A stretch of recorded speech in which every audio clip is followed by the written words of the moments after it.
Te doy la más cordial bienvenida a este conversatorio que se titula Las otras conquistas, donde vamos a comentar, discutir, conversar en torno a este proceso que ha dado mucho que discutir en México y en el mundo.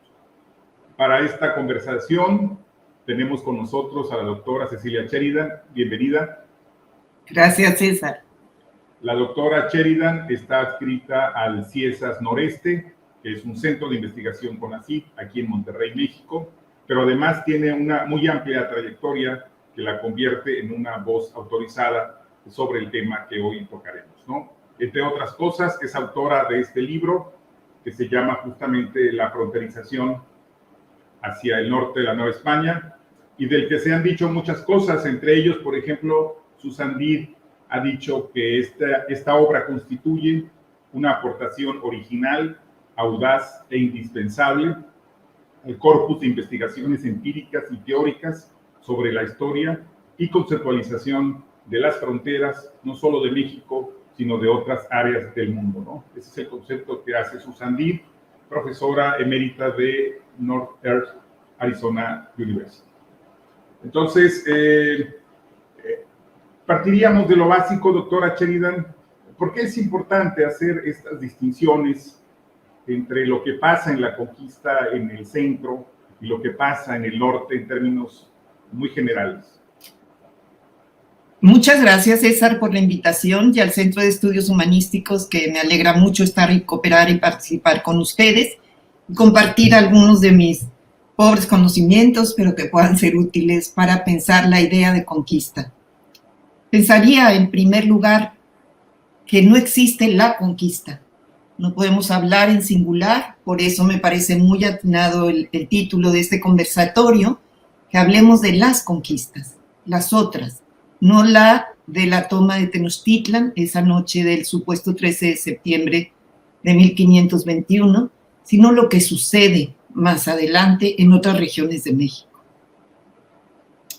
Partiría entonces de la idea de conquista desde lo que es y no es. Es un proceso bélico que inicia la construcción o el exterminio o el arrebatar territorios de una nación a otra. Eso es conquista. Puede durar un día, 2, 3 o 200 o 300 años, como sucedió en nuestro país. Es una conquista de larga data que deberemos entender desde el punto de vista de la colonización. Es cómo nos fuimos convirtiendo en la colonia de un otro imperio, que fue el Imperio Español. Entonces, me parece que desde esta perspectiva podemos entrar a pensar la colonización y la idea de conquista espiritual o de pacificación como un proceso que se dio de manera específica en las regiones fronterizas, no solo en México, sino en otras regiones de América Latina. Cecilia, durante mucho tiempo, particularmente en el siglo XIX, los libros de historia, o como decimos, la historiografía, eran básicamente en dos grandes líneas de interpretación, ¿no?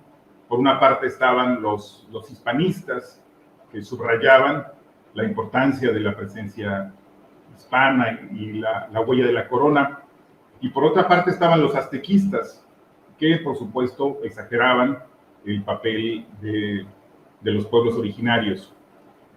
Ahora estamos ya en otro momento, ¿no? Es ahí donde entra esta propuesta, esta distinción que tú lanzas de distinguir claramente entre conquista versus colonización. Así es, César. Me parece que rememorar la conquista como un acto en el tiempo y el espacio, pues parece tomar sin sentido. ¿Quiénes somos? Es decir, se crea esta rememoración en una intención de solidificar patria, de hacer nación. Eso tendría un sentido bastante evidente y claro en otros tiempos, digamos, en el periodo posterior a la independencia o en el mismo proceso de consolidación de la independencia, pero ahora me parece ya un sinsentido. No somos los plebeyos ni de Tenochtitlan ni del Imperio Español. Somos eso que pretendemos ser, que somos mexicanos. Me parece ahí interesante pensar que lo mexicano no deviene de lo que sucedió en el centro de México, que somos ya obviamente un país amplio y diverso que requiere de otras perspectivas respecto a lo que nos construye como nación. No necesariamente a que si en el centro fue un tipo de conquista, en el norte fue otro, eso es importante, pero me parece fundamental entenderlo para eso, quiénes somos en este país diverso, ancho y ajeno. Y ahí entramos en políticas de memoria. De alguna manera, en México y en América Latina y en muchos países ocurre esto, ¿no? Por un lado, no sé si estarás tú de acuerdo con este punto o tú nos dirás, en esta distinción que hacía este historiador francés, autor de Los pliegues de la memoria, que hacía la diferencia entre la historia y la memoria.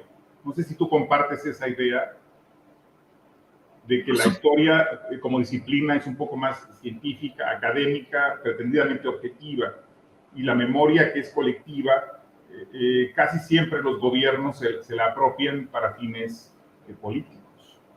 Sí, estoy totalmente de acuerdo. Por eso hablamos de conmemoración.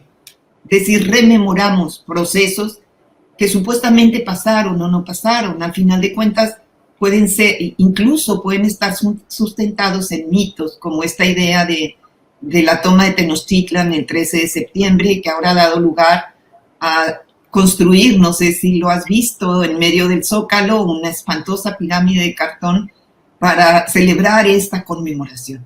¿Qué quiere decir eso? Es decir, ¿dónde nos ubicamos desde la perspectiva de una identidad? ¿Es esta identidad la que nos corresponde? ¿Somos parte de todo esto? Me parece que es un punto álgido y siempre lo ha sido en torno a si la memoria responde a procesos políticos o la historia responde a interpretaciones no políticas. Es un parteaguas ahí que sería interesante ver después a fondo. Cecilia, bueno, entremos pues con tu libro a lo que podemos decir es el norte, ¿no? ¿Cuáles son las distinciones, las particularidades de este norte? ¿Sería la diversidad étnica, la enorme cantidad de grupos existentes, su forma de ocupar el espacio? Sí, César, gracias por la pregunta. Es un libro que me costó muchos años de pensar y resultado de otros trabajos, pero quisiera centrarme en esta cuestión de las conquistas. Me parece que más allá, digo, el libro se puede leer y puede ser interesante para alguien, pero me parece que hay una cuestión que hace muy diferente esa conquista del centro frente a la conquista del norte, y me atrevo a decir también frente a la conquista del sur y de las que se sucedieron en otras regiones americanas, sobre todo en zonas fronterizas. Es decir, se trata de estadios no controlados por un imperio que busca hacerse de territorio. ¿Para qué se hace de territorio? Porque, claro, un conquistador busca riqueza y ahí obtendrá las riquezas que serán el premio de su avezada campaña para obtener territorios y personas que le sirvan, que le den sentido a esa propiedad que ahora administrará. Es decir, los vasallos del rey. ¿Cómo integrar como vasallos a grupos tan disímiles a los del centro de México como fueron los habitantes en el norte de México? Y me refiero a todo el norte, aunque existen diferencias fundamentales entre los habitantes del noroeste y noreste. Hay diferencias culturales muy importantes porque el norte es enorme, es casi el centro pintado dos veces, pero hay un punto fundamental ahí que hizo para los españoles de esta una conquista difícil, así la llamaban, si no difícil, imposible.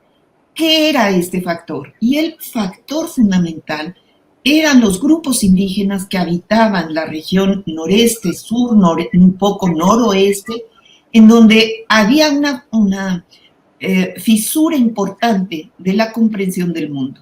El mundo comprendido desde la perspectiva de una mirada nómada, es decir, que se mueven por el espacio, que son dueños de un espacio tan ancho, tan grande, que es difícil cooptarlos, detenerlos y ponerlos en un lugar específico, como intentó hacer esta conquista española en el norte.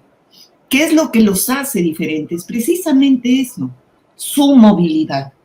En la movilidad está la diferencia. Y las diferencias hacen choque con los que te ven. Es decir, yo te veo a ti diferente y por tanto te catalogo como enemigo. Te catalogo como alguien a quien tengo miedo. Miedo, y estoy hablando de miedo verdadero. Pero también te catalogo como alguien a quien puedo tomar para mí. Y puedo sujetar y volverlo, digamos, ponerlo en el lugar en el que yo quiera que esté. Esa es la conquista del norte. Por eso lleva años lograr la colonización, que no la conquista, porque la conquista nunca amarró, nunca se logró, sino lo que se intentó fue ocupar el espacio para efectivamente darle al rey lo que quería. Decía un cronista de esa época, estoy hablando de fines del 17, se preguntaba, bueno, ¿esta tierra es de los reyes de Castilla o no lo es? Explíquenme, llevamos 100 años y esto aún está indefinido. Esa es la gran diferencia. Justamente eso te iba a preguntar, un viejo debate entre historiadores, desde los más clásicos, estoy pensando en Luis Magar García, por ejemplo, la vieja pregunta de ¿hasta dónde diablos llega el Imperio Español? ¿Hasta dónde alcanza? En tu libro sobre la frontalización del espacio hacia el norte de la Nueva España es una pregunta que está siempre latente, es decir, ahí está la corona intentando, pero parece ser que es siempre tentativa de ocupación del espacio y de sometimiento de esas almas que están por ahí vagando por los montes, ¿no?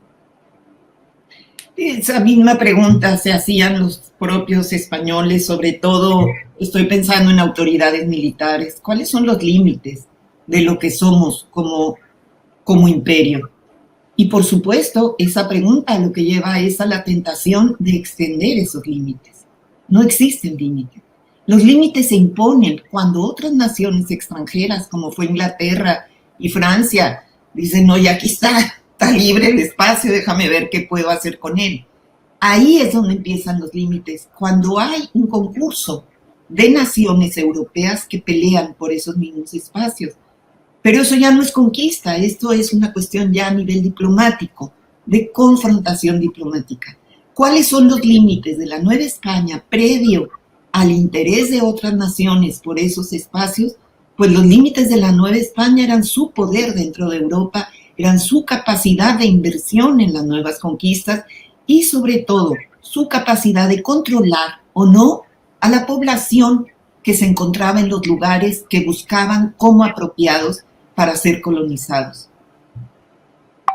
Y tú alertas que uno de los reduccionismos más comunes es que en el caso del noreste de México, digamos, se ha reducido, digamos, unidimensionalmente a los grupos indígenas bajo el nombre de chichimecas, olvidando toda la pluralidad étnica que existía en esta zona y que tú has estudiado bien a través de una buena cantidad de archivos. Así es, César. La noción de chichimeca surge es una parte importante de la historia de la conquista posterior a la toma de Tenochtitlan, que es la guerra que emprende Nuño de Guzmán contra los llamados indios chichimecas hacia el occidente, principalmente lo que conocemos ahora como Jalisco o sur de Nayarit, es decir, esa leve frontera que se empezaba a dibujar para ir hacia arriba, digamos, hacia el norte. Ese enfrentamiento de Nuño de Guzmán con los indios, que fue hecho a partir de la posibilidad de ganar, no solo encontrar minas, convertirse en alguien poderoso, sino sobre todo en su fuerte contienda contra Cortés. Y él va a hacer todo lo posible por obtener y redituarse de lo que observa que Cortés obtiene. Sabemos que hay un problema tremendo con esa relación, pero ahí el punto importante es llamar a los chichimecas como salvajes y bárbaros que tienen que ser contenidos a partir de la violencia. Sin embargo, la respuesta de los chichimecas se convierte en una respuesta masiva de los indios que estaban en esa región. ¿Por qué son chichimecas? porque los españoles ya conocen la historia que cuentan del centro de México, cómo los chichimecas han atacado a los pueblos del centro y cómo estos han respondido. Y eso, por supuesto, eran enfrentamientos que llevaban muchos años surgiendo entre grupos étnicos distintos. Al nombrarlos como chichimecas, eso diría Goetz, se le da un nombre al enemigo, se le da un nombre al objeto de apropiación. Por eso se les nombra así. Sin embargo, los historiadores hemos sido muy descuidados en eso. Al nombrarlos, darles ese nombre genérico, nos olvidamos de un aspecto fundamental de la conquista en el norte, que es la diversidad. La diversidad fundamentada principalmente en lo que decía al principio, en la diferencia. La diversidad le da sentido a otra forma de expresión o de apropiación de los espacios. De otra manera no entenderíamos por qué tarda más de 200 años el control español sobre el noreste de México. Esa es una buena pregunta. ¿Por qué tarda? ¿Por qué no logra hacerse estas tierras? ¿Y por qué siguen durante estos 200 años esa guerra intensiva, los enfrentamientos constantes, no solo entre españoles e indígenas, sino entre los propios indígenas, que están reputando un terreno como propio, que quieren su territorio de regreso? Eso sí es una guerra entre naciones. Y esta dilata muchísimos años. Tal vez esta forma de llamarlos como chichimecas facilita a los historiadores pues no hacer tanto lío en la cuestión de la diferencia. Yo soy antropóloga de origen y a eso nos dedicamos los antropólogos. Entonces, para mí era fundamental entender quiénes eran estas personas, quiénes eran estos individuos y qué pasa en su proceso durante el periodo de invasión española a sus territorios hasta el final del periodo colonial. Esa era mi gran preocupación. Cecilia, ¿podrías nombrar a estos grupos principales de alguna manera para ir rompiendo un poco este reduccionismo unidimensional de que son chichimecas? Mira, tribus. No podría nombrar a principales, porque no había principales. Es decir, increíblemente, cada uno de estos grupos tenía sus propios territorios de sobrevivencia. Y había acuerdos explícitos entre todos los grupos de cómo se movían eventualmente de un lugar a otro o hasta dónde. Ellos conocían sus fronteras y eran fronteras temporales, nunca eran fronteras definidas como pensamos nosotros la idea de frontera. Hasta aquí llegan los aztecas y hasta acá llegan los tlaxcaltecas. No, estas se movían como en un acuerdo milenario en torno a los territorios. ¿Qué quiere decir esto? Esto quiere decir que la flexibilidad de la movilidad daba posibilidad para entender que no había grupos controladores de un territorio específico, porque esta movilidad era flexible. ¿Qué quiere decir controladores? Quiere decir que si yo me dedico a la caza de conejos, se trata de grupos muy pequeños, sobre todo al principio de cuando llegan, que es donde yo empiezo a estudiarlos, cuando llegan los españoles se trata de grupos pequeñísimos, entre 12, 14, cuando mucho 20 personas. Que eso es lo que explica también un movimiento nómada, no puedes tener un mundo de gente. Son guerreros algunos, otros no. ¿Qué les interesa? Algunos la caza de animales pequeños, otros la caza de animales grandes. ¿Qué quiere decir esto? Que su movilidad es estacional, van a cambiar de un lugar a otro, de acuerdo a lo que necesitan. Y en verano, normalmente una vez al año o en primavera, se juntan con otros grupos, es decir, varios grupos se ponen de acuerdo, llegan a un lugar y forman acuerdos. ¿Qué acuerdos forman? Pues si hay que atacar a fulano de tal porque se metió al territorio de fulano de tal. Sí, si hay que atacarlo porque anduvo cazando bisonte donde él no puede cazar bisonte. Es decir, hay una forma de alianza para detener, pero no son grupos más fuertes, son grupos que salieron de la norma, digamos. ¿Qué es lo que hacen estos individuos en esas juntas o reuniones o como quieras llamarle? ¿Qué es lo que hacen? Intercambian bienes. Esa es la territorialidad móvil. ¿Qué vienes? Mira, yo te doy estas nueces y tú me das estas pieles de bisonte, tanto valen mis nueces, tanto tus bisontes. Intercambian otra cuestión fundamental para los grupos nómadas de la que poco se habla en los trabajos sobre la historiografía de esta región, las mujeres. Un grupo nómada no sobrevive si no intercambia mujeres. ¿Ok? Tiene toda una lógica. ¿Cómo va a sobrevivir si entre ellos mismos se emparentan? Perderían ese grupo, desaparecería ese grupo. Su importancia es tal que pueden desatarse guerras feroces por mujeres. Efectivamente, así es, porque eso le da sentido a la sobrevivencia del grupo. Entender esa lógica y tratar de entrar a ella es muy complicado. ¿Qué tenemos? Pues lo que dicen las fuentes. Eso es lo que tenemos. No tenemos la opinión de ellos mismos, más que en muy escasos episodios, digamos. Cecilia, es magnífica narración. Estamos hablando de prácticas culturales que tienen 10,000 o más de 10,000 años de cultura, más de 10,000 años de estarse dando en el espacio. Y bueno, nos estás enriqueciendo la perspectiva, que evidentemente a veces es muy reduccionista en los historiadores, y tu formación de antropóloga pues nos ayuda justamente a dimensionar esa riqueza. ¿Dónde abreva una historiadora y una antropóloga en los archivos? ¿Cómo ves esa parte? ¿Qué tan ricos son? ¿Qué tan diversos? ¿Qué tanto permiten recrear esas voces que han estado silenciadas en el caso del noreste de México? Hay muchas fuentes en las cuales abrevar. Generalmente yo en lo particular he trabajado archivos en varios lugares del mundo tratando de encontrar esta perspectiva desde el punto de vista del imperio sobre la conquista de esta región. Quiero saber, por supuesto, y ese fue un trabajo extraordinario que hice durante varias estancias en Sevilla, cuál es la perspectiva española sobre esto, la parte militar, la parte misionera, y sobre todo la parte de las alianzas entre indígenas frente a otros pueblos indígenas.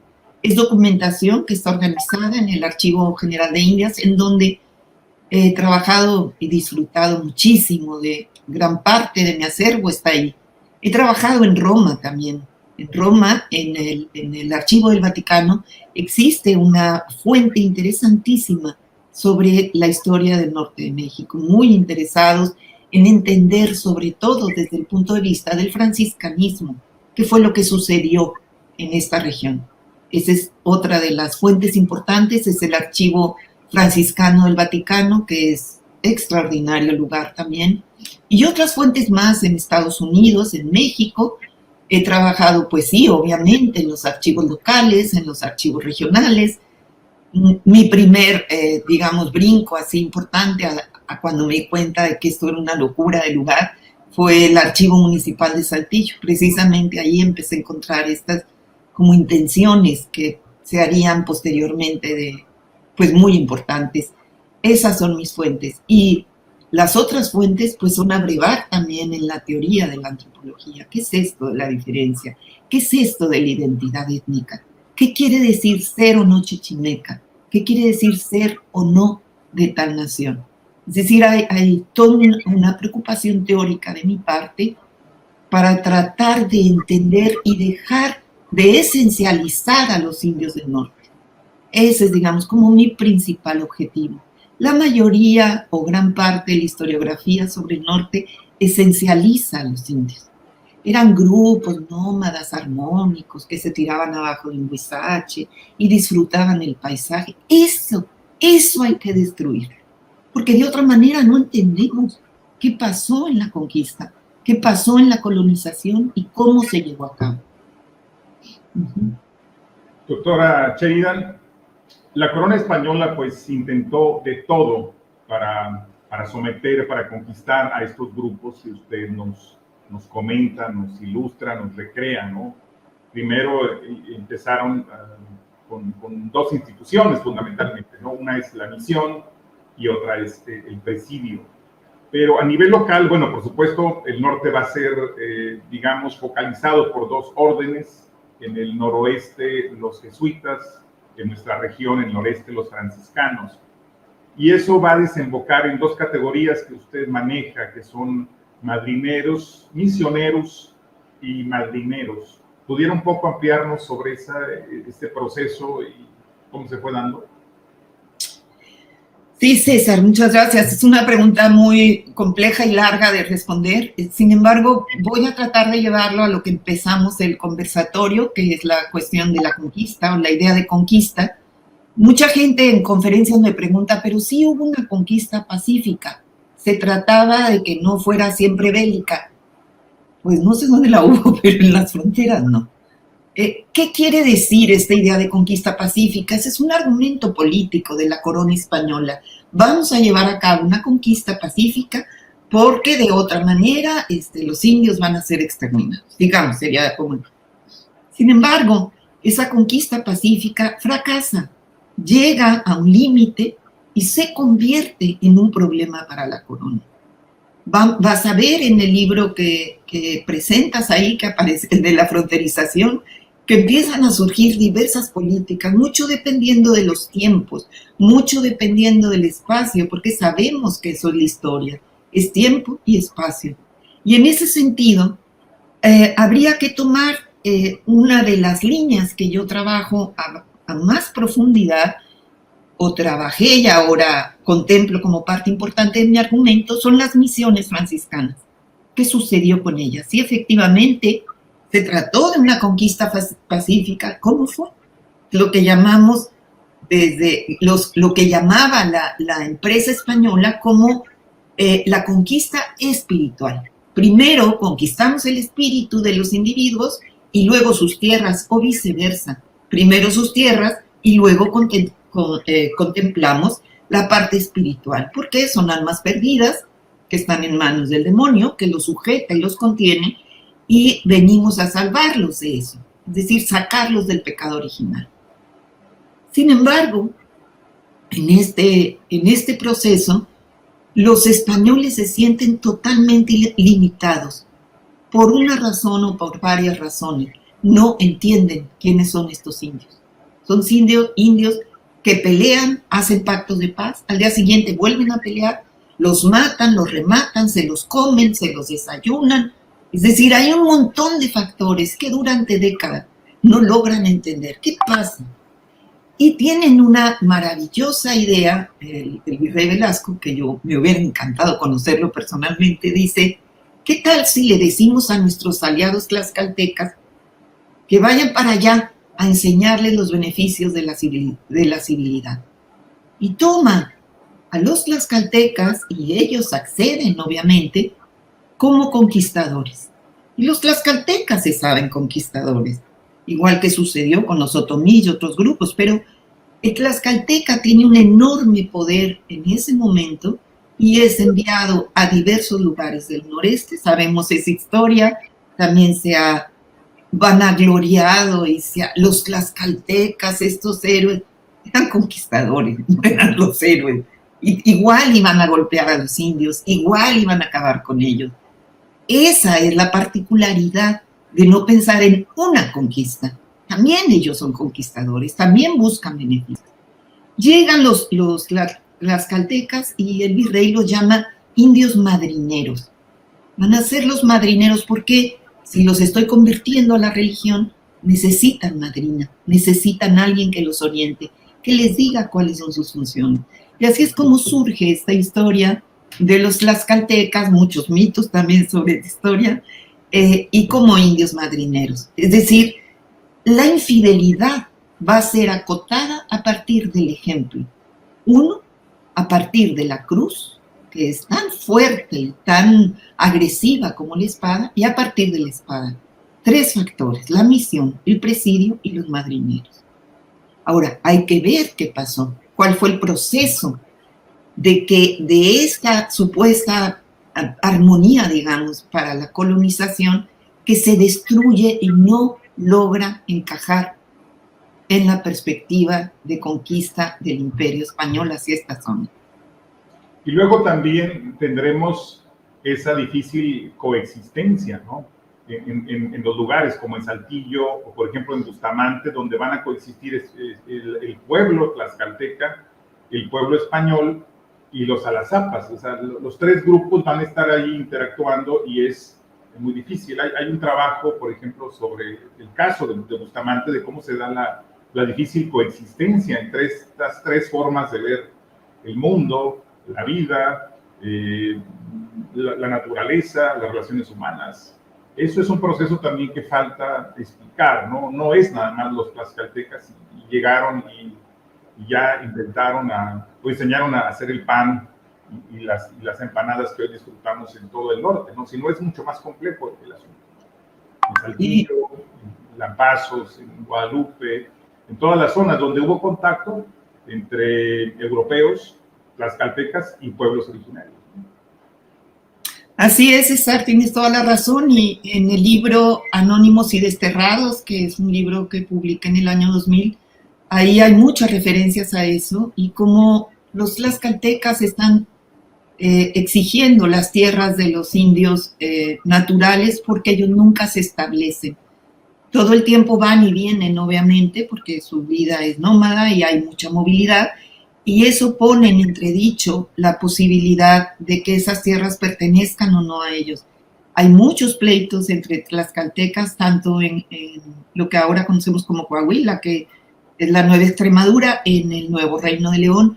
Hay muchas complicaciones con esta movilidad y lo que están buscando es obtener los beneficios que el virrey les prometió desde un principio: tierras, agua, minas, es decir, en calidad de conquistadores. Y es interesante, he leído varios casos sobre esto, como siempre remite a una especie de desprecio frente a los indígenas que no son tlaxcaltecas. Ellos mismos, los tlaxcaltecas, y con toda razón, se consideran superiores y por tanto furiosos porque no hay una respuesta positiva a ese ejemplo que ponen o que intentan supuestamente poner. Pero hay un factor atrás fundamental.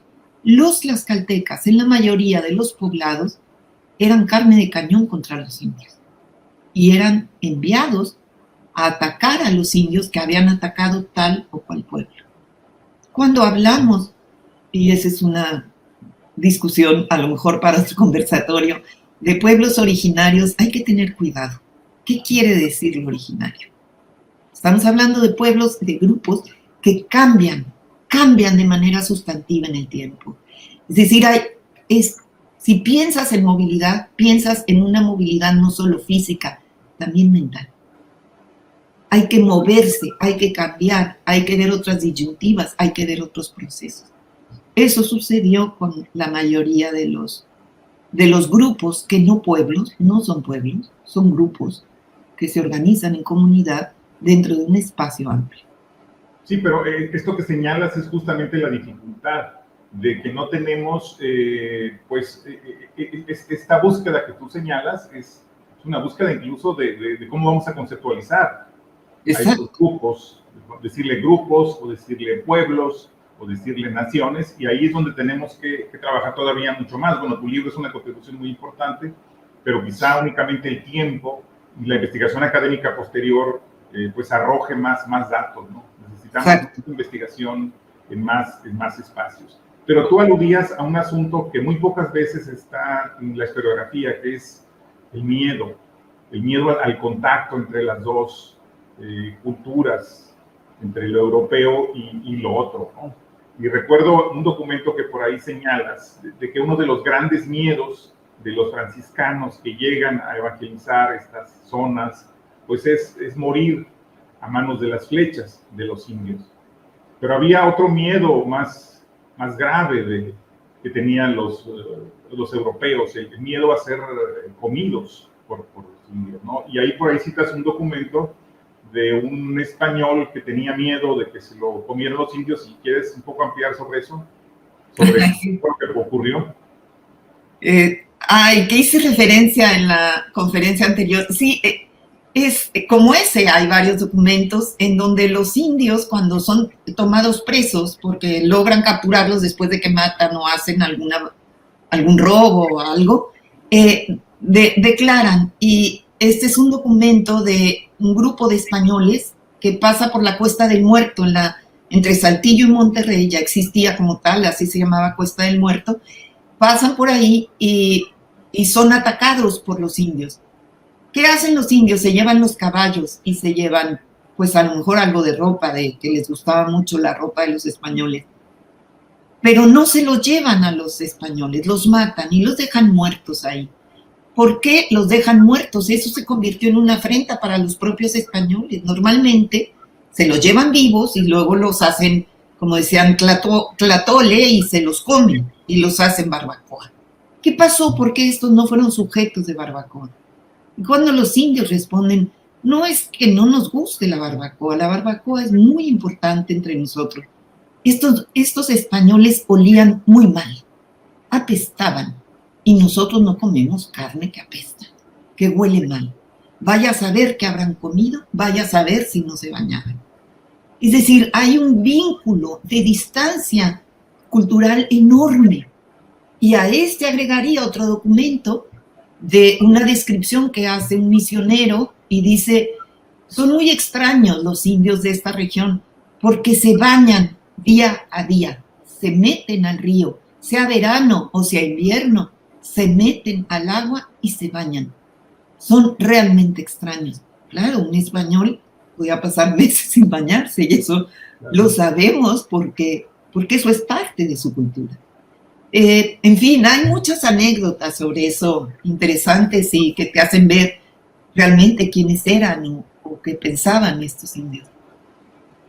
Fíjate, y esos miedos, pues eran, como se reflejan los documentos, miedos auténticos y a veces dudas auténticas de qué eran esos otros con los que se estaban contactando, encontrando. Yo recuerdo, por ejemplo, cuando Martín de Zavala escribe preguntando también si esta guerra contra los chichimecas es una guerra justa, si realmente estos seres que se mueven por las montañas buscando nopal, las tunas, los conejos, las liebres, animales inmundos, si estos personajes tendrán alma o no, y no me parecía una duda tan obvia viniendo de un personaje tan culto como era Martín de Zavala, ¿no?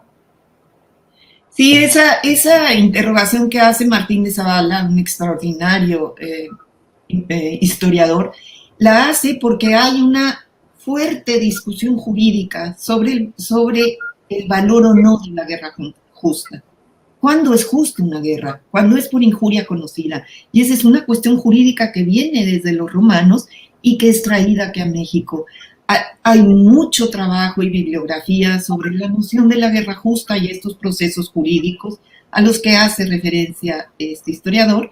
Sin embargo, es parte de lo que no se toca tampoco en la interpretación de qué valora o no la posibilidad de alma o no.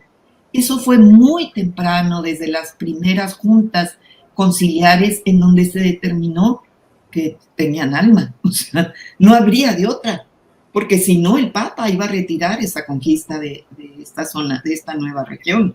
O sea, hay muchos factores, que no están dentro de la discusión o de la perspectiva ni de los misioneros, ni de los políticos, ni de los es decir, de ahí se van creando las leyes de Indias y entre otras, bueno, si es válido o no la guerra justa por injuria conocida.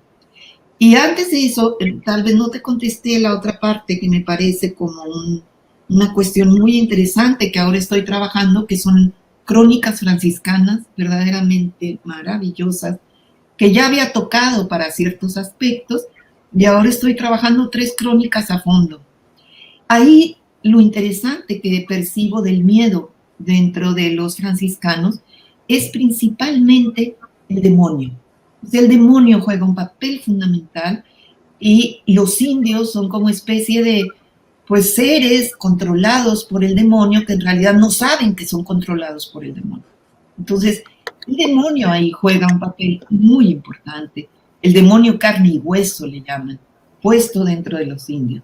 Ellos son reflejo de lo que es el demonio. Entonces hay una contradicción muy interesante. El miedo está en el cuerpo pero al mismo tiempo está en el espíritu, el demonio o Dios. ¿Qué buscan estos misioneros franciscanos al llegar al norte? El martirio. Y eso es extraordinario. Si yo logro como misionero el martirio a manos de los indios, que me maten y me torturen, voy a oler a rosas en mi sepulcro y me voy a ir directo a la diestra de Dios. Es una búsqueda real y válida. Por supuesto que es válida, porque estás peleando contra el peor enemigo, que es el demonio. En su segunda caída, como dice María de Jesús de Ágreda, en su segunda caída es descubierto otra vez y otra vez, por segunda vez es expulsado del paraíso.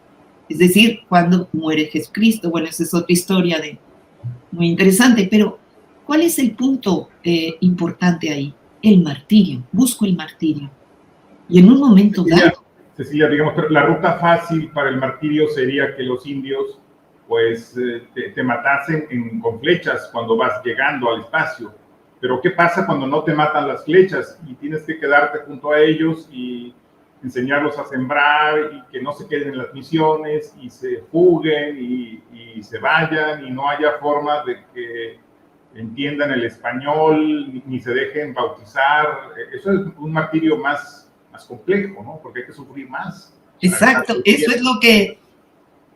a eso iba exactamente, cuando piden el martirio, porque muchos no quieren estar aquí, es una zona verdaderamente terrible, tienen que batallar contra los soldados, contra los indios, tienen muchos enemigos, pero ahí un punto muy interesante es cuando Torquemada les advierte a los franciscanos y les dice, pues fíjate que te tengo palabras más, palabras menos, te tengo una mala noticia.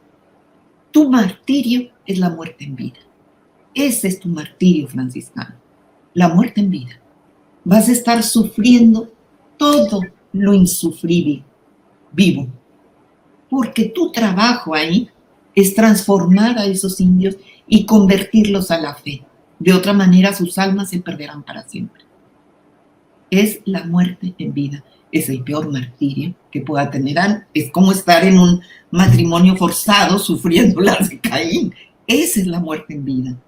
Y eso es lo que convierte a estos franciscanos en especie de mártires, en los que se busca que obtengan algunas señales de haber sido martirizados para posteriormente convertirlos en santos, ¿verdad? Uh-huh. Cecilia, y ahí está algo que tú has estudiado también, que es el famoso Colegio de Infieles. ¿Podrías ampliar un poquito sobre esto? Sí, ese es uno tal vez de mis hallazgos más interesantes porque cierra esta idea de un proceso de larga data de la conquista y colonización de esta parte, digamos, de lo que hoy entendemos que es México. Y fue a principios de del siglo XIX, 1807, 1808, previo obviamente a la Guerra de Independencia, cuando surge una propuesta, fíjate, en medios muy importantes, como que Dieguino tenía mucha fuerza política. Es un descalzo profeso de la provincia de San Diego que se llamó Fray Mariano López de Pimentel, un español originario de San Lucas de Barrameda, que hace una propuesta al rey de España de cómo convertir a la fe a los indios o a los individuos en el mundo que no se han convertido. Y te estoy hablando de que él pensaba desde las provincias internas de la Nueva España cómo convertirlos y desde Asia. Y dice en su cálculo, hay 660 millones de almas no convertidas entre Asia y América. Y América, para él, su referente es las provincias internas. 1808. Es decir, reconoce un clarísimo fracaso de la conquista espiritual en esa región e intenta colocarlos en un colegio tal cual. Además, es interesante porque el plano lo encontré en Sevilla, que el plano lo hizo el Tolsá, el arquitecto de la Ciudad de México. El plano es de Tolsá. Por eso te digo que tenía una fuerte influencia a nivel político.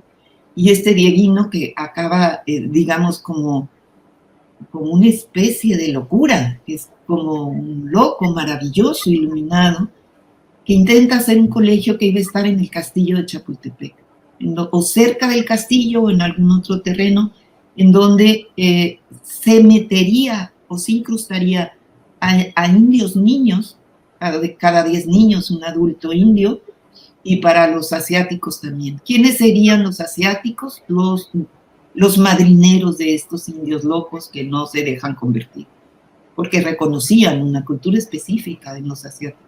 ¿Y quiénes serían los indios?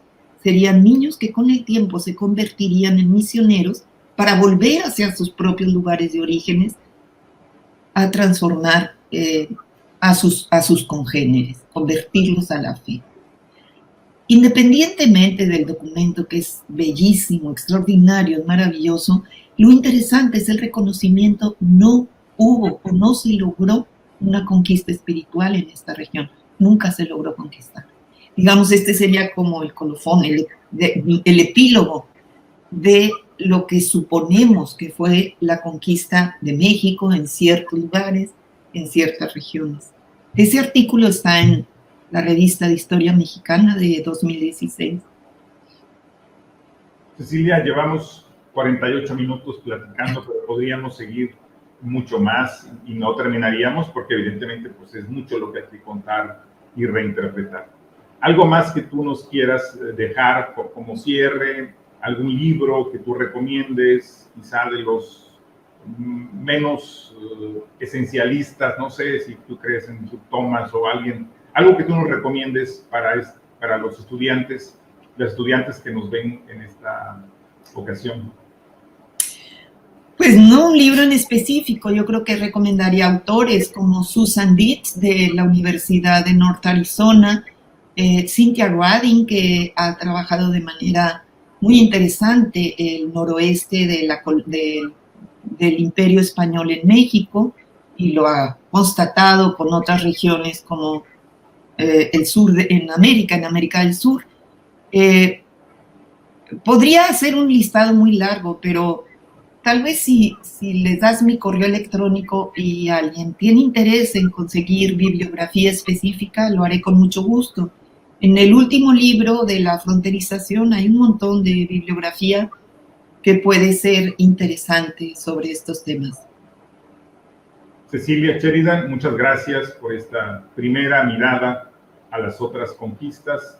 Creo que ha sido muy ilustrativo y esperemos que no sea la última ocasión que conversemos contigo. Muchas gracias. Al contrario, César, muchas gracias por la paciencia y por tus interesantes comentarios y atinadas preguntas. Estoy aquí presente para lo que se ofrezca. Un abrazo.